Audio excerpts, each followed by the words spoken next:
सबसे पहले हम बात करते हैं, देखो, ग्रुप वन की। सबसे पहले हम बात करेंगे ग्रुप वन। देखिए, ग्रुप वन के अंदर आपके पास 4 सब्जेक्ट्स हैं। सबसे पहला सब्जेक्ट कौन सा हो जाता है? अकाउंट्स। नेक्स्ट हमारे पास हो जाता है लॉ। नेक्स्ट हो जाता है कॉस्टिंग, और उसके बाद हो जाता है टैक्सेशन। मैं आप लोगों से ना सिर्फ एक क्वेश्चन पूछना चाहता हूं, मुझे उसका जवाब दो। आप लोगों को पढ़ाई करते हुए कम से कम 14-15 साल हो गए।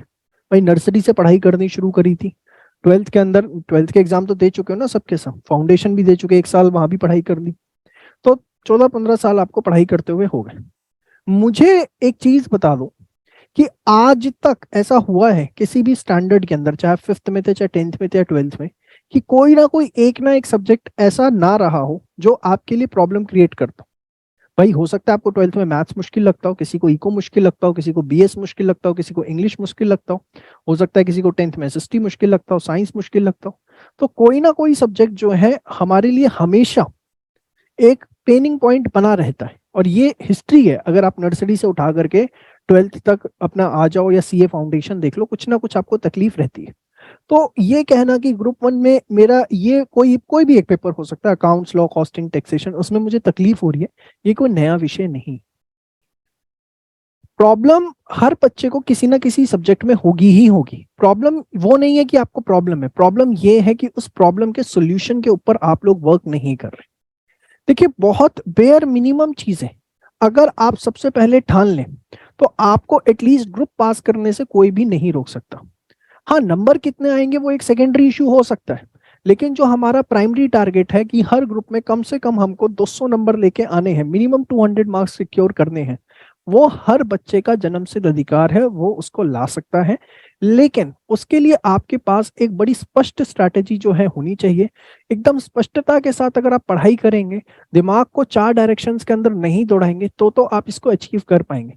लेकिन आप सोचें कि मैं ये भी कर लूं, वो भी कर लूं, तो नहीं हो पाएगा। मैं आज आपको वही की पॉइंट्स बताने के लिए इस वेबिनार में आया हूं, तभी इसका नाम मैंने गोल्ड माइन वेबिनार रखा है। सबसे बड़ी प्रॉब्लम क्या होती है? बच्चे फेल क्या होते हैं? वो क्या करते हैं, किसी एक पर्टिकुलर सब्जेक्ट को, इन 4 सब्जेक्ट में से एक किसी भी पर्टिकुलर सब्जेक्ट को बहुत प्रेफरेंस देना शुरू कर देते हैं। इसको मैं बोलता हूं प्रेफरेंस थियोरी। होता क्या है कि सपोज जनरली बच्चों को अकाउंट्स का पेपर पसंद आ गया, या सपोज कॉस्टिंग का समझ आ गया, या टैक्सेशन का समझ में आ गया, तो पूरे दिन क्या करेंगे, उन्हीं पेपर्स को पढ़ते रहेंगे। दूसरे पेपर को जो है बिल्कुल भी किसी भी तरीके से दूसरे पेपर को जो है वो टच नहीं करेंगे, और ये सबसे बड़ी प्रॉब्लम वो अपने लिए क्रिएट करते हैं। कि देखो, एक चीज समझो, हमें हर सब्जेक्ट के अंदर कम से कम 40 नंबर तो लेके आने ही है। तो अगर हमें हर सब्जेक्ट में 40 नंबर लेके आने हैं, तो हमें कम से कम मेक श्योर करना पड़ेगा कि हमारे हर सब्जेक्ट का कम से कम 70% सिलेबस, कम से कम 70% सिलेबस जो है हमारा हर सब्जेक्ट का पूरा हो। उसके बाद अपनी प्रेफरेंस रखिए, आपको रखना है तो आपको अकाउंट्स पढ़ना है, खूब पढ़िए, किसी को टैक्स पढ़ना है, खूब पढ़े, मैं मना नहीं करता। लेकिन सबसे प्राइमरी क्राइटेरिया जो है आपका अचीव होना चाहिए कि मुझे हर सब्जेक्ट का कम से कम 70% कोर्स कंप्लीट करना ही करना है। अगर आपने हर सब्जेक्ट का 70% कोर्स कंप्लीट नहीं किया, और एक सब्जेक्ट सपोज आपने अकाउंट्स तो 100% कर लिया, टैक्स आप 10% करके बैठे हैं, तो आप क्या सोच रहे हैं, पास हो जाएंगे? आप नहीं हो सकते। आपको क्या करना है, सबसे पहली चीज, आज आप पेपर पेन उठाएंगे और अपने लिए क्या करेंगे, आप लिखेंगे कि किस पर्टिकुलर, जैसे अकाउंट्स है, आपने देखा भाई अकाउंट्स के अंदर 10 चैप्टर है, मेरे कितने हो गए, 6 हो गए, 7 हो गए, 5 हो गए, ठीक है। ऐसे ही आपने देखा भाई लॉ, लॉ के अंदर मैंने देखा भाई अपने 15 चैप्टर हैं, मेरे कितने हो गए, अरे भाई यहाँ तो 3 ही चैप्टर हुए हैं।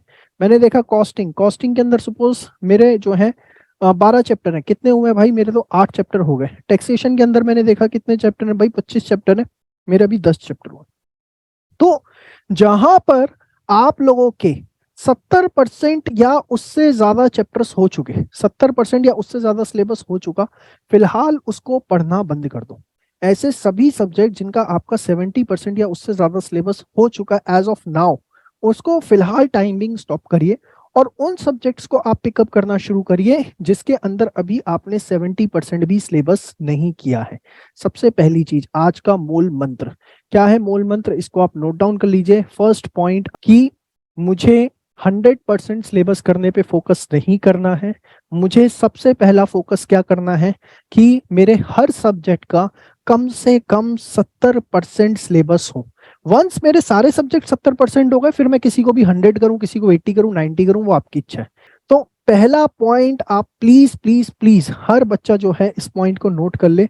वो क्या नोट कर ले? फर्स्ट पॉइंट जो आज के वेबिनार का है वो ये कि हमको फर्स्टली क्या करना है, हमको firstly we have to complete क्या 70% syllabus of each and every subject. हर सब्जेक्ट का जो है हमें कम से कम सबसे पहले क्या करना है, 70% सिलेबस करना है। वंस ये 70% हो गया, उसके बाद आप जो है जैसे मर्जी चीजों को आगे बढ़ाइए। अब इस 70% में मैं कुछ आपको ऐसे चैप्टर्स बताने जा रहा हूं जो आपको जरूर जरूर जरूर करने। अगर ये चैप्टर्स आपने अभी तक नहीं किए हैं तो प्लीज इसको आप सबसे पहले कर लीजिए, क्योंकि ये श्योर शॉट है जो एग्जाम के अंदर आएंगे ही आएंगे। ठीक है, तो मैं अब उनकी आपको लिस्ट देने जा रहा हूं, बड़े ध्यान से नोट डाउन करिए। सबसे पहले अगर मैं बात करूं अकाउंट्स के अंदर, देखो अकाउंट्स के अंदर आप पेपर उठा के देख लो, पिछले 10 अटेम्प्ट के, 15 अटेम्प्ट के, और इवन आईसीआई की वेबसाइट पे जाकर आप देखेंगे एक वहां पर होता है सेक्शन वाइज वेटेज। आप देखना वहां पर एक आईसीआई की वेबसाइट पर है सेक्शन वाइज वेटेज, उनकी भी खुद की गाइडलाइन है। क्या गाइडलाइन है उसके अंदर? कि जो मैं आपको चैप्टर्स बताने जा रहा हूं वो कम से कम एक मिनिमम नंबर ऑफ मार्क्स के पूछे जाएंगे ही जाएंगे। और वो क्या है, ध्यान से सुनिए। जैसे अगर अकाउंट्स के अंदर मैं बात करूं तो सबसे पहले आपका हो गया इंश्योरेंस क्लेम का चैप्टर, फिर हो गया आपका हायर परचेज का चैप्टर, ठीक है, फिर आपका हो गया इन्वेस्टमेंट अकाउंटिंग का चैप्टर, और इसके बाद हो गया आपका अकाउंटिंग स्टैंडर्ड का चैप्टर। अब आप देखो ये वाला जो कंटेंट है सिर्फ अकाउंट्स में इतना, कम से कम एग्जाम में 45 मार्क्स का पूछा जाता है और ज्यादा से ज्यादा 60 मार्क्स का, 45 से 60 नंबर की इसकी वेटेज रहती है। देखो वो बातें बता रहा हूं जो अदरवाइज आप लोग इग्नोर करते हो और एग्जाम में मरते हो। अब आप देखो, जब मैं इन चैप्टर्स की बात करता हूँ, इंश्योरेंस क्लेम की, हायर परचेज की, इन्वेस्टमेंट अकाउंट, एस, क्या है इसमें? कुछ नहीं है, लॉलीपॉप चैप्टर है।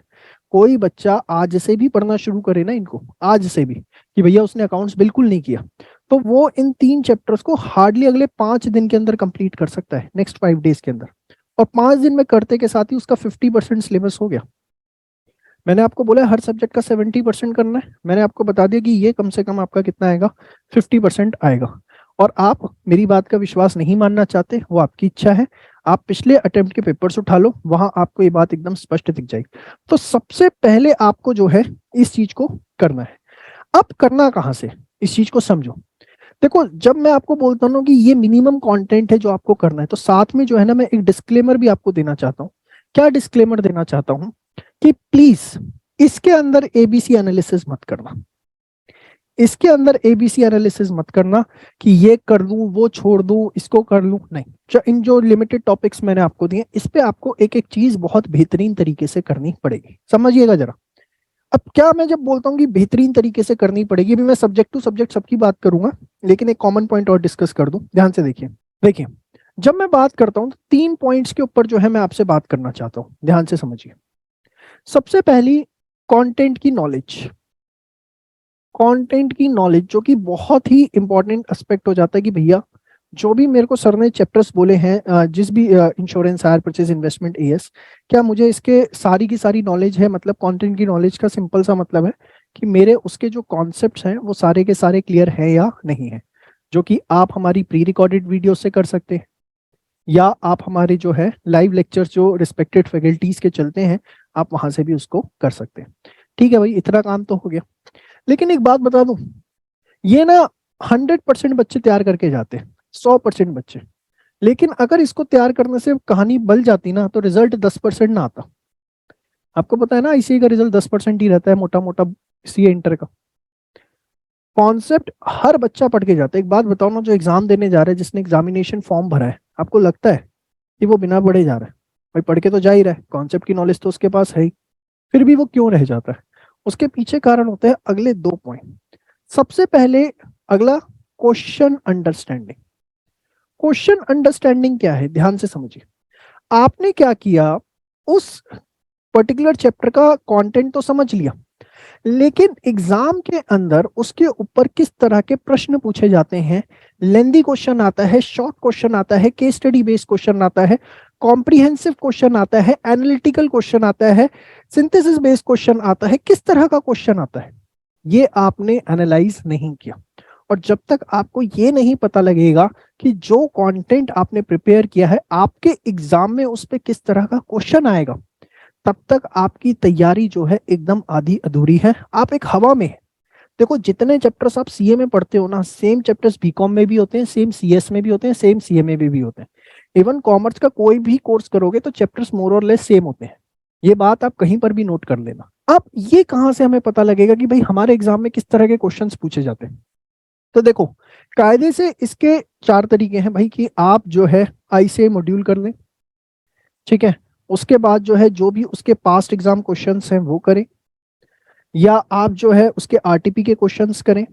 आरटीपी सारे नहीं करने होते, लास्ट 4 अटेम्प्ट के आरटीपी भी आप कर लेते हैं तो आपके लिए मोर देन सफिशिएंट रहता है, ठीक है ना। और उसके बाद नेक्स्ट होता है आपका क्या, मॉक टेस्ट पेपर करें। लेकिन इसमें सबसे बड़ी तकलीफ क्या होती है भाई, आईसीआई मॉड्यूल के तो आपको चैप्टर वाइज क्वेश्चंस मिल जाएंगे, लेकिन पास्ट एग्जाम के चलो आप स्कैनर दोगे उसके लिए, वहां से शायद मिल जाए। आरटीपी में चैप्टर वाइज मिलने दिक्कत है, मॉक टेस्ट पूरे पूरे होते हैं, वो कहाँ से आप लेंगे?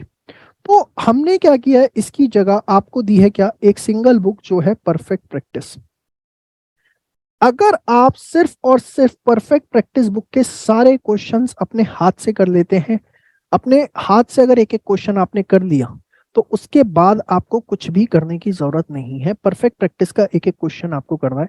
परफेक्ट प्रैक्टिस करने से जो है ना, सबसे बड़ी चीज आपकी क्वेश्चन अंडरस्टैंडिंग क्लियर हो जाती है कि जो भी मैंने चैप्टर्स किए हैं, अभी मैं पहले सब्जेक्ट की ही बात कर रहा हूँ, और लेकिन ये जो पॉइंट्स मैं डिस्कस कर रहा हूँ ये हर सब्जेक्ट में कॉमन रहने वाले हैं, चाहे वो लॉ हो चाहे कॉस्टिंग हो, कि जब आप परफेक्ट प्रैक्टिस बुक के क्वेश्चंस अपने हाथ से कर लेते हैं ना, तो आपको सिर्फ और सिर्फ एक ही फायदा मिलता है, वो ये फायदा मिलता है, आपको ये पता लग जाता है कि भाई मैंने ये चैप्टर तैयार किया है, इस पर्टिकुलर चैप्टर से जो है इस तरह के क्वेश्चंस जो है मेरे से एग्जाम में पूछे जा सकते हैं। साथ में जब आप ये परफेक्ट प्रैक्टिस बुक के क्वेश्चन करते हैं, आपको रिकॉर्डिंग्स दी जाती है कि भाई किसी क्वेश्चन में फंस गए तो उसकी रिकॉर्डिंग देख लो। लेकिन आपको एक बात सख्त ध्यान रखनी है। अब देखो इसमें क्या है, कैसे पढ़ना है समझो इस चीज को। भाई सपोज ये हमारा मटेरियल कॉस्टिंग का चैप्टर है परफेक्ट प्रैक्टिस का, ठीक है ना। अब इसके अंदर मैंने देखा कि भाई कितने क्वेश्चंस है, इसके अंदर हमने देखा 43 क्वेश्चंस है। तो मैं फर्स्ट क्वेश्चन कर रहा हूँ, हो सकता है मेरे से हो जाए और हो सकता है मेरे से ना हो। अब अगर मेरे से हो गया तो बहुत ही अच्छी चीज है, लेकिन अगर मेरे से नहीं भी हुआ तो ऐसा थोड़ी ना कि मेरे से पूरा क्वेश्चन नहीं होगा, मैं किसी पॉइंट में अटकूंगा। तो आपको क्या करना है, मार्कर लेके बैठना है, और मार्कर लेने के बैठने में भी तकलीफ है तो पेन है आपके हाथ में, उस पेन से ही क्या करो, आप उस पर स्टार मार्क कर लो उस पॉइंट के ऊपर, कि भैया मेरे को पूरा क्वेश्चन में दिक्कत नहीं है, मुझे सिर्फ इस पॉइंट के अंदर दिक्कत है, मैंने उसको स्टार मार्क कर लिया। तो जब आप ये 43 क्वेश्चन अपने हाथ से करेंगे, भाई ऑब्वियस है कोई भी ऐसा बच्चा नहीं हो सकता कि जिसके सारे पॉइंट्स एक बार के अंदर हो जाएंगे। उसको जो है 43 क्वेश्चंस के अंदर से 40 पॉइंट ऐसे मिल गए जहां उसको तकलीफ आई, उसने उसको मार्क कर लिया। तो अब उसको यह पता है कि अगली बार जब उसे रिवीजन करनी है तो 43 क्वेश्चंस नहीं उठाने, उसको सिर्फ वो 40 पॉइंट्स हर क्वेश्चन में जो उसका एक एक दो दो पॉइंट फंसे थे सिर्फ उसको वो रिवाइज करना है, बाकी कुछ रिवाइज करने की जरूरत नहीं। तीसरा सबसे बड़ा विषय होता है, भाई ये आपने कर लिया 30% काम हो गया, ये आपने कर लिया 30% काम हो गया। तीसरा सबसे बड़ा काम जो होता है वो होता है आंसर राइटिंग। बहुत बड़ा विषय है ये। अब क्या होता है मैं आपको बताऊं, देखो यूपीएससी एग्जाम्स जो होते हैं ना, या जो एसएससी के एग्जाम्स होते हैं, वहां पर तो मैं ये कहूंगा कि इस तरह की एक इंटेलिजेंसी में कहूं या इस तरीके का एनवायरनमेंट कहूं डेवलप हो चुका है कि कोचिंग्स जो है आंसर राइटिंग के ऊपर बहुत फोकस करते हैं। लेकिन दुर्भाग्य की बात है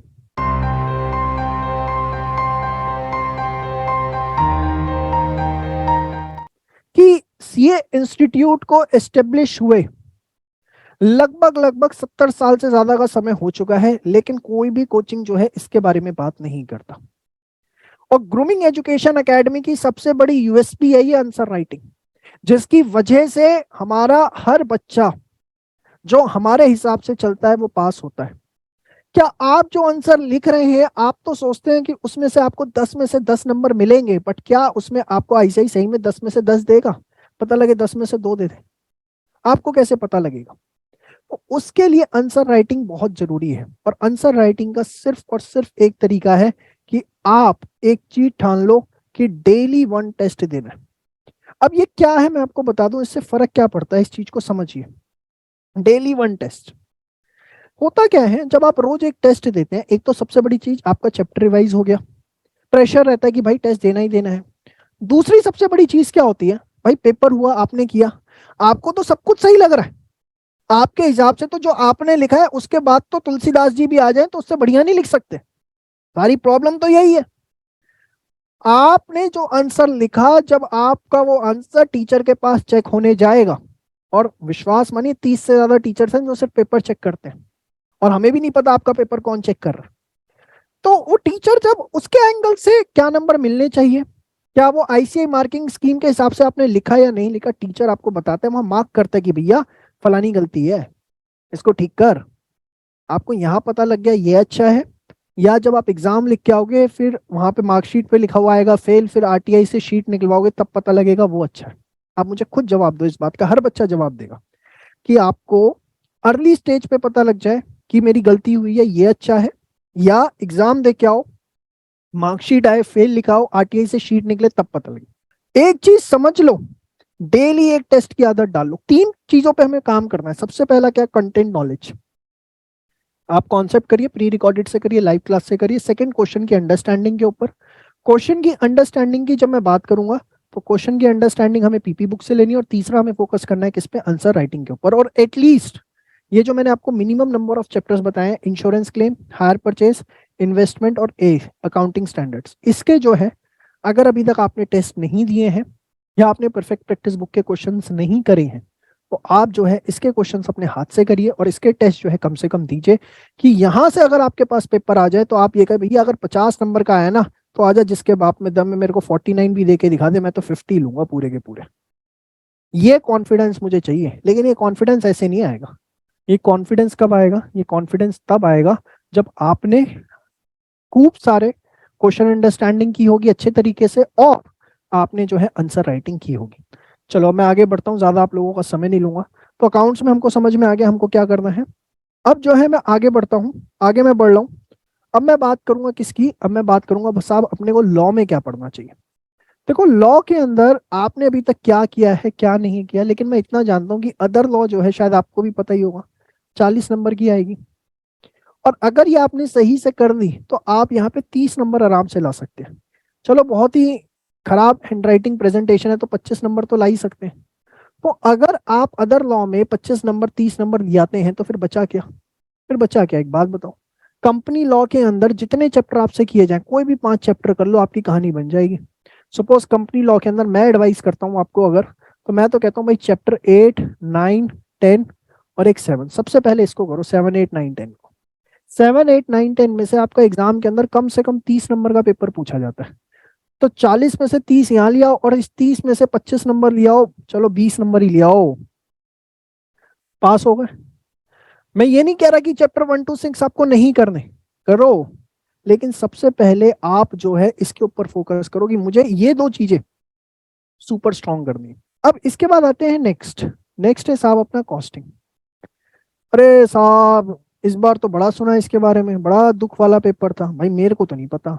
हमने तो अपनी परफेक्ट प्रैक्टिस बुक उठाई और क्वेश्चन पेपर उठाया, 92 मार्क्स का पेपर एज इट इज मिला, कोई उसमें अलग नहीं था, कुछ अलग नहीं था।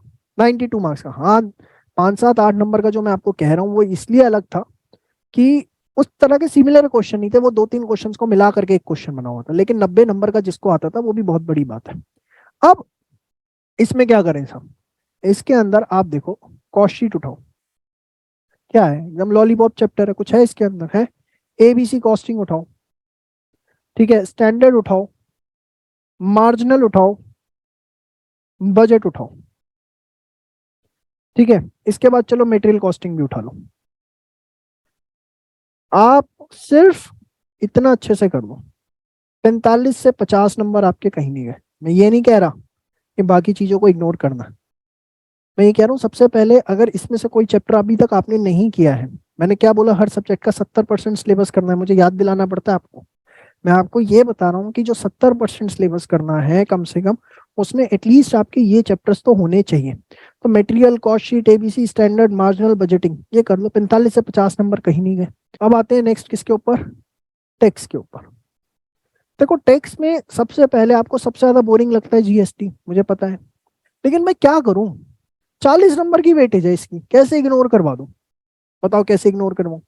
और इसमें भी क्या कर रखा है भाई साहब ने आजकल, चैप्टर नंबर 7, 8, 9, 10, आखिरी के जो 4 चैप्टर है, इतनी अमेंडमेंट, इतनी अमेंडमेंट, पहले पूछते नहीं था, 20 नंबर का पेपर इसी में से आ रहा है। और उसके बाद चैप्टर नंबर 1 to 6, एक भी चैप्टर का एक भी टॉपिक छोड़ के चले गए तो नंबर गए समझो। तो मैं बिल्कुल पसंद नहीं है जीएसटी, तो भी मैं क्या करूं, 40 नंबर का है बताओ, कैसे पढ़ूं साहब, बड़ा कोशिश करता हूं, तकलीफ होती है, रोज के 30 मिनट अलग कर दो, घड़ी लगाओ, अलार्म लगाओ कि भैया 30 मिनट जीएसटी पढ़ना है, जहां 30 मिनट हुए एकदम बुक बंद, साइड एकदम जीएसटी की, चल भाई। लेकिन कंसिस्टेंसी लानी पड़ेगी।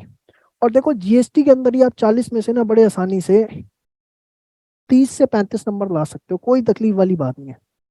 और जहां जीएसटी में हो गया ना, मन में आ गया कि भाई टैक्स में पास तो हो जाऊंगा, जीएसटी हो गया, आप इनकम टैक्स में भी एनर्जी लगा दोगे, आप इनकम टैक्स को भी कॉन्फिडेंस के साथ पढ़ लोगे। मैं ये नहीं कह रहा इनकम टैक्स छोड़ना है, ठीक है ना। इनकम टैक्स के अंदर क्या करना है, क्या हमारी प्रायोरिटी होनी चाहिए इनकम टैक्स के अंदर। देखो आप रेजिडेंशियल स्टेटस आप उठा के देख लो, इतना मजेदार चैप्टर है, 5 से 10 नंबर का क्वेश्चन आता ही आता है, आहा और क्या चाहिए, ठीक है ना। आप इसके बाद आ जाओ टीडीएस टीसीएस एडवांस टैक्स, जरूर पूछेगा आपसे वो क्वेश्चन, ना करते भी मजबूरी 8 से 10 नंबर में पूछ लेगा आपसे। एक्चुअली टीडीएस में ना अमेंडमेंट्स बहुत आ रही है, और आपको पता है इनकम टैक्स में अमेंडमेंट से पेपर आता है, और छोटे चैप्टर हैं, ज्यादा बड़े चैप्टर नहीं है। डिडक्शन जरूर करो, पढ़ोगे तो बड़ा आनंद आएगा, घर पे वालों को भी बताओगे देखो टैक्स बचा लो थोड़ा सा, 5-7 नंबर का इसने भी आ जाना है, ठीक है ना। इसके बाद हम सब क्या करें, अदर सोर्सेस कर लो, हाउस प्रॉपर्टी करो, ठीक है ना। यहां से मिला करके नाना करते भी 10 नंबर का पेपर देखने को मिल जाएगा। तो अगर आप सिर्फ इतना ही कर लेते हो, कम से कम 25 से 30 नंबर का पेपर इसने ले लिया, ले लिया या नहीं ले लिया। मैं ये नहीं कह रहा दूसरा नहीं करना, मैं ये नहीं कह रहा पीजीपीपी छोड़ दो, सीजी छोड़ दो, करो उसको भी, सबसे पहले इसको कर लो। मैं सिर्फ ये कह रहा हूँ, मेरी बातों को रॉन्गली इंटरप्रेट ना किया जाए, बिल्कुल भी। मैं सिर्फ ये कह रहा हूँ पास होने का तरीका, मेरा कहने का मतलब ये है। तो ये जो है आपको मैंने बताया कि अपन लोगों को ग्रुप 1 के अंदर क्या करना है।